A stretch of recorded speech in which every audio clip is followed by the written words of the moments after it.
When we perform a bone marrow transplant, we are transplanting stem cells. Every type of blood cell in the marrow begins as a stem cell. Stem cells then develop into any of the three blood cells: white blood cells, the infection fighters; red blood cells, oxygen carriers; or platelets, which cause your blood to clot when there's an injury. In the early 1970s, this procedure was called a bone marrow transplant, or BMT, because the stem cell was collected from the bone marrow.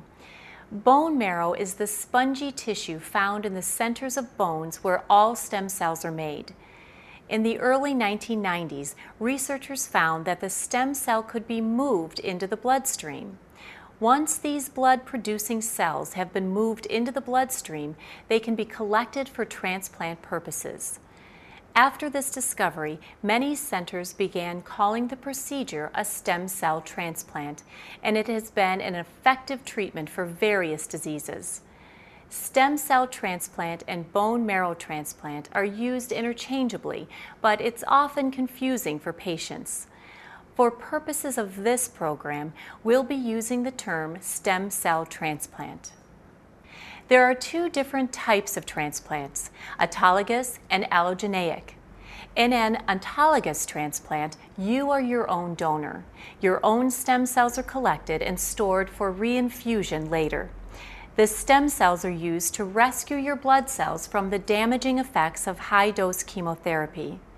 The diseases typically treated with autologous stem cell transplant are lymphoma, multiple myeloma, and some solid tumors such as testicular cancer. In an allogeneic transplant, you receive someone else's stem cells. The donor can be a relative or an unrelated donor. If the donor is an identical twin, it's called a syngeneic transplant. Allogeneic transplants are typically used to treat the leukemias, myelodysplastic syndrome, and aplastic anemia. Stem cells can also be recovered from umbilical cord blood donated at the time of childbirth. When mothers donate umbilical cord stem cells, they are donated for the general population. They're collected at the time of delivery with no harm to the baby. The cord blood stem cells are then frozen and stored as an unrelated stem cell source. You may be told that you're having a non-myeloablative stem cell transplant.